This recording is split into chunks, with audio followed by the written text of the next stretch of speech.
जय अमरनाथ की जय। अमरनाथ बर्फानी। प्रिय भक्तगण, आज हम बाबा अमरनाथ की कथा का श्रवण करेंगे। अमरनाथ ज्योतिर्लिंग की महिमा का गुणगान करेंगे। परम शिव जी द्वारा दिए गए वरदान के अनुसार इस कथा को श्रद्धा पूर्वक पढ़ने या सुनने वाला व्यक्ति मनुष्य शिव लोक को प्राप्त करता है। मान्यता है कि अमरनाथ गुफा के अंदर इन शिवलिंग के दर्शन मात्र से ही मनुष्य को तेज पवित्र तीर्थों के पुण्य के बराबर पुण्य की प्राप्ति होती है। अमरनाथ बाबा व शिव जी जिनके दर्शन के लिए लोग जरूर जाना चाहेंगे। अगर आप यह कहानी सुन रहे हैं तो पूरा सुनिए। इस कथा को आधा अधूरा छोड़कर जाने की गलती मत करिएगा, क्योंकि इस पवित्र कथा को पूरा सुनने से मन चाहा फल की प्राप्ति होगी। इसलिए इस कथा को पूरा सुने। आप शिव भक्त हैं तो भोलेनाथ का अनादर ना करें। आज हम वही अमरनाथ बाबा की कथा को सुनाने वाले हैं।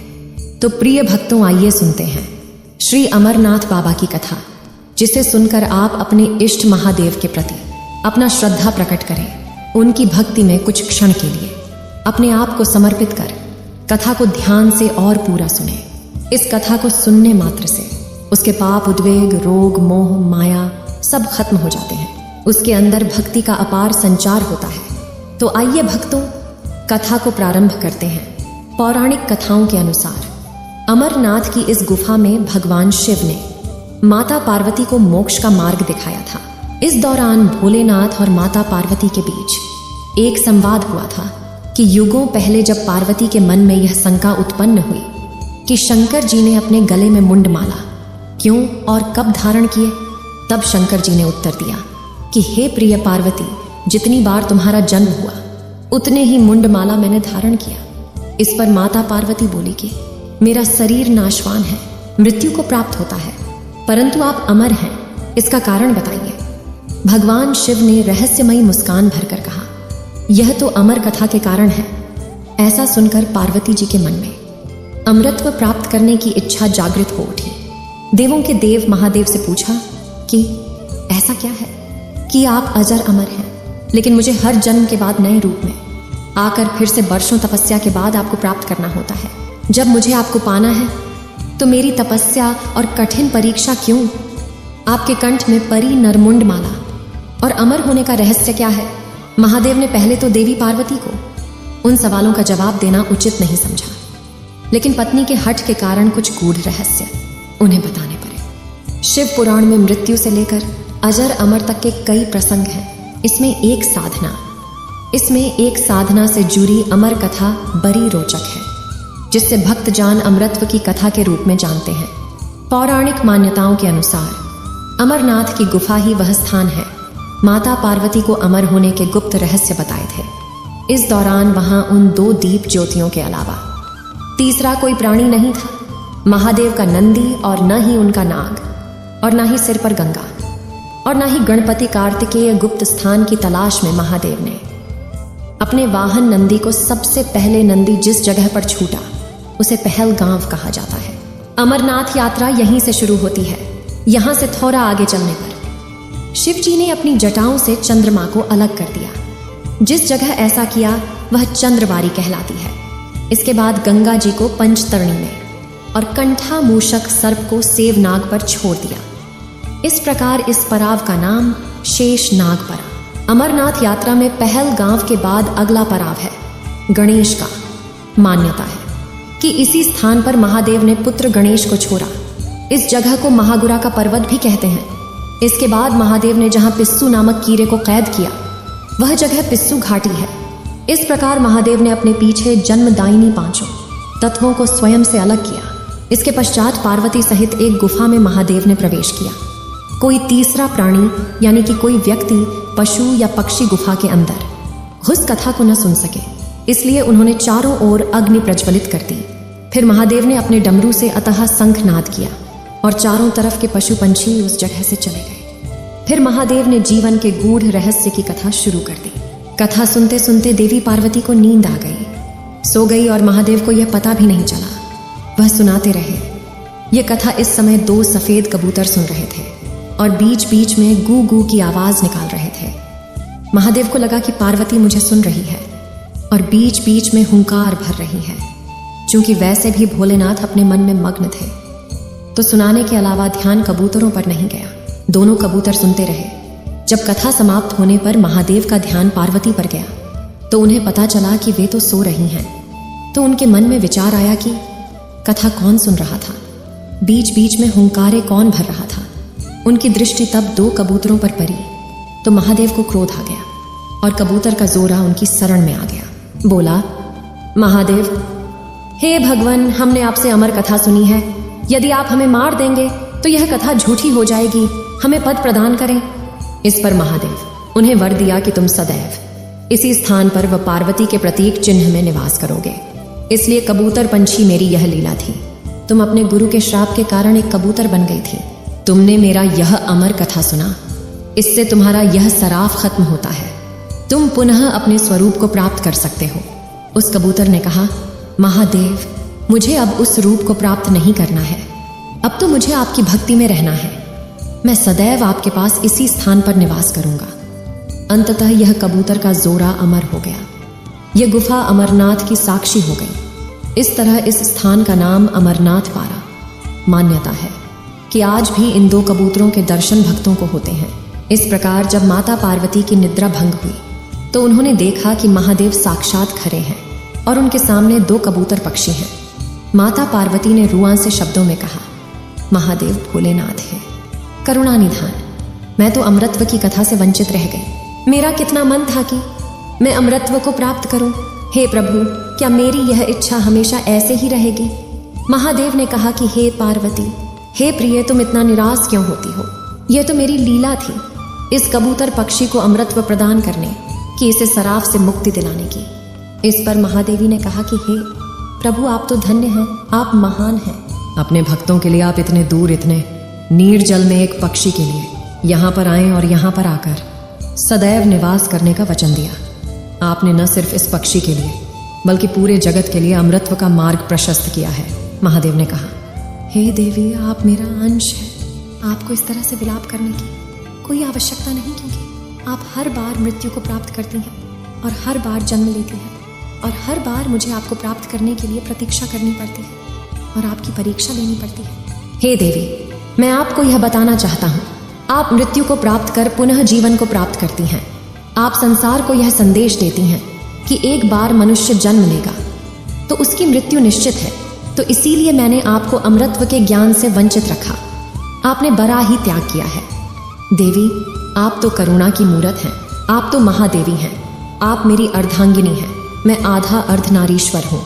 इस प्रकार महादेव ने देवी पार्वती को शांत किया और इस प्रकार महादेव ने उस स्थान पर अपने अमृत वाणी से पर्वत, हवाओं, बेलपत्र, घास मैदान, तलैया तालाब में अपने अमृतत्व को घोल दिया।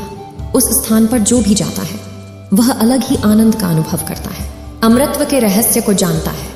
इस प्रकार महादेव ने जन कल्याण के लिए मार्ग प्रशस्त किया और महादेव माता पार्वती के साथ कैलाश पर्वत के लिए प्रस्थान कर गए और तभी से वहां अमरनाथ गुफा के नाम से जाना जाने लगा। भगवान भोलेनाथ ने यह भी कहा था, जो भी मनुष्य अमरनाथ गुफा के अंदर इन शिवलिंग का दर्शन करेगा उसे 23 पवित्र तीर्थों के पुण्य के बराबर पुण्य प्राप्त होगा। अमरनाथ गुफा भगवान शिव के प्रमुख धार्मिक स्थलों में से एक है। अमरनाथ को तीर्थ का तीर्थ कहा जाता है क्योंकि यहीं पर भगवान शिव ने मां पार्वती को अमरत्व का रहस्य बताया था। अमरनाथ गुफा की प्रमुख विशेषता पवित्र गुफा में बर्फ से प्राकृतिक शिवलिंग का निर्मित होना है। प्राकृतिक हिम से निर्मित होने के कारण इसे स्वयंभू हिमानी शिवलिंग भी कहते हैं। आषाढ़ पूर्णिमा से शुरू होकर रक्षाबंधन तक पूरे सावन महीने में होने वाले पवित्र शिवलिंग दर्शन के लिए लाखों लोग यहाँ आते हैं। गुफा के अंदर परिधि लगभग 1.5 फुट है और इसमें ऊपर से बर्फ के पानी की बूंदें जगह जगह टपकती रहती हैं। यहीं पर एक ऐसी जगह है जिसमें टपकने वाले हिम बूंदों से लगभग 10 फुट लंबा शिवलिंग बनता है। चंद्रमा के घटने बढ़ने के साथ साथ इस वर्ग का आकार भी घटता बढ़ता रहता है। श्रावण पूर्णिमा को यह अपने पूरे आकार में आ जाता है और अमावस्या तक धीरे धीरे छोटा होता जाता है। आश्चर्य की बात यह है कि यह शिवलिंग ठोस बर्फ का बना होता है, जबकि गुफा में आमतौर पर कच्चे बर्फ ही होती है जो हाथ में लेते ही भुरभुरा जाती है। ऐसी मान्यता है कि गुफा में आज भी भक्तों को वह कबूतर का एक जोरा दिखाई देता है जो इस अमरनाथ कथा को सुनकर अमर हो गए थे। जिन भक्तों को इन कबूतर का जोरा दिखाई देता है, मानो उन भक्तों को शिव पार्वती अपना दर्शन प्रदान करते हैं। आश्चर्य की बात तो होगी ना, ये कबूतर आज भी इतने ठंडे और निर्जन जगह पर कैसे निवास करते होंगे, जहाँ कोई पशु पक्षी नहीं रहते हैं, वहाँ ये दोनों कबूतर रहते हैं। आइए, पौराणिक कथा के अनुसार भगवान शिव नहीं चाहते थे कि कोई प्राणी इस गूढ़ रहस्य को जाने, वरना पृथ्वी का संतुलन बिगड़ जाएगा। कथा सुनाने के लिए भोलेनाथ ने एक स्थान का चुनाव किया। तो प्रिय भक्तों, यह थी बाबा अमरनाथ की अमर कथा। आइए अब सुनाते हैं बाबा अमरनाथ से जुड़ी एक कथा, जिसे सुनने के बाद आपको पूर्ण लाभ प्राप्त हो सके। चित्रभानु नामक शिकारी की मोक्ष की कथा शिव पुराण में मिलती है। चित्रभानु अपने परिवार को पालने के लिए शिकार करने के लिए जंगल में जाता है और एक बेल के वृक्ष पर चढ़कर तीर कमान से निशाना साधे शिकार का इंतजार करता है। कुछ देर के पश्चात एक हिरण पर निशाना साधते हैं तो वह हिरणी कहती है, मैं गर्भवती हूँ तथा मुझे जाने दो। बच्चे को जन्म देने के बाद मैं स्वयं ही तुम्हारे शिकार हेतु तुम्हारे समक्ष प्रस्तुत हो जाऊंगी। शिकारी को उस पर दया आ गई और वह उसे जाने देता है। इसी दौरान चित्रभानु बेलपत्र तोड़ तोड़ कर नीचे फेंकता रहता है और नीचे एक शिवलिंग स्थापित होता है, जिस पर जाने अनजाने में वह बेलपत्र गिरते रहते हैं। इस प्रकार से एक प्रहर बीत जाता है। थोड़ी देर में एक और हिरणी आती है और वह कहती है कि अपने पति को ढूंढ रही है, जरा उसे ढूंढ ले तो मैं स्वयं शिकार हेतु प्रस्तुत हो जाऊंगी। शिकारी बेलपत्र नीचे फेंकता रहता है। तो उस प्रकार दूसरा प्रहर भी बीत जाता है। इस बार तीसरी हिरणी बच्चों सहित दिखाई दी तो हिरणी बोलती है, बच्चों को उसके पिता के पास छोड़कर मैं स्वयं शिकार के लिए प्रस्तुत हो जाऊंगी। चित्रभानु ने उसे भी छोड़ दिया और बेलपत्र गिराता रहा। सारा दिन भूखा प्यासा रहा और सारी रात जागता रहा। फिर एक व्याकुल हिरण आया और बोला कि अगर तुमने हिरणी और बच्चे को मार दिया है तो मुझे भी मार दो। अगर उन्हें जीवित छोड़ दिया है तो मुझे भी छोड़ दो। मैं अपने पूरे परिवार के साथ वापस तुम्हारे शिकार के लिए प्रस्तुत हो जाऊंगा। हिरण ने चित्रभानु को विश्वास दिलाते हुए कहा कि अगर मर गया तो हिरणी अपना वचन पूरा नहीं कर पाएगी। अगर तुम मुझे कुछ समय के लिए छोड़ दोगे तो मैं पूरे परिवार सहित तुम्हारे समक्ष शिकार के लिए प्रस्तुत हो जाऊंगा। इस सारे घटनाक्रम से चित्रभानु का हृदय परिवर्तन हो गया। सारी रात जागरण किया। बेलपत्र से 4 प्रहर की शिवलिंग आराधना हो गई। हिरण के परिवार को दान रूपी जीवन दान भी दिया। इस जाने अनजाने कर्म के प्रभाव से शिवजी बहुत प्रसन्न हुए। वह वहीं पर प्रकट होकर चित्रभानु को दर्शन दिए। तब वहां पर हिरण परिवार भी शिकार हेतु प्रस्तुत हुआ। भगवान शिव के आशीर्वाद से उन सभी को भी शिवधाम व मोक्ष की प्राप्ति हुई। तो प्रिय भक्तों, यह थी महादेव के सच्चे भक्ति की कथा, जिसमें जाने अनजाने में महादेव पर बेलपत्र चढ़ाएं और 4 प्रहर का भक्ति किया और भूखा रहा तो महादेव ने उसे शिवलोक की प्राप्ति की और उस हिरण के परिवार को भी शिवलोक प्रदान किया। तो प्रिय भक्तों, इस कथा से हमें यही संदेश जाता है कि महादेव तो भोलेनाथ हैं। गलती से भी आप उनकी भक्ति कर लेते हैं तो वो तो आपके ऊपर अपनी कृपा का भंडार लुटा देते हैं। वह तो महादानी है, देवों के देव है, महादेव है। यदि आप अमरनाथ बाबा के दर्शन नहीं कर पाते तो कोई बात नहीं, चलिए आज मैं अपने घर पर ही कैसे आप अमरनाथ बाबा की आराधना कर सकते हैं और फल प्राप्त कर सकते हैं बताती हूँ। घर पर करें। ऐसे बाबा बर्फानी की पूजा सबसे पहले प्रातः काल स्नान करें, स्वच्छ वस्त्र धारण करें, फिर स्थान पूजा को साफ करके वहां पर बाबा अमरनाथ की पवित्र हिम शिवलिंग की तस्वीर स्थापित करें। यदि आपके पास बाबा अमरनाथ की तस्वीर मौजूद नहीं है तो पूजा के लिए आप शिवजी और माता पार्वती की तस्वीर को स्थापित कर सकते हैं। तस्वीर स्थापित करने के बाद बाबा बर्फानी का स्मरण करते हुए फूल, अक्षत, बेलपत्र, चंदन, धूप, दीप, गंध आदि अर्पित करें। साथ ही इस दौरान शिव पंचरत्न मंत्र ओम नमः शिवाय का जाप करते रहें। फिर घी या कपूर से बाबा अमरनाथ की आरती करें। इसके बाद शिव चालीसा और बाबा अमरनाथ की कथा का पाठ करें। अंत में पूजा समाप्त होने के बाद बाबा अमरनाथ या अमरेश्वर शिवलिंग का ध्यान करके अपनी मनोकामना उनसे व्यक्त करें। साथ ही अपनी गलतियों के लिए क्षमा याचना करें। ऐसा करने से बाबा बर्फानी की कृपा आप पर सदैव बनी रहेगी और आपकी सभी मन्नतें पूर्ण होंगी। प्रेम से बोली बाबा बर्फानी के जय जय जय जय जय बाबा अमरनाथ ओम नमः शिवाय। इस वीडियो को बोलते समय कोई त्रुटि हो तो मैं क्षमा चाहती हूँ। उम्मीद है आप सभी को ये वीडियो अच्छी लगी होगी तो चैनल को सब्सक्राइब और वीडियो को लाइक करके कमेंट में हर हर महादेव लिख दीजिए।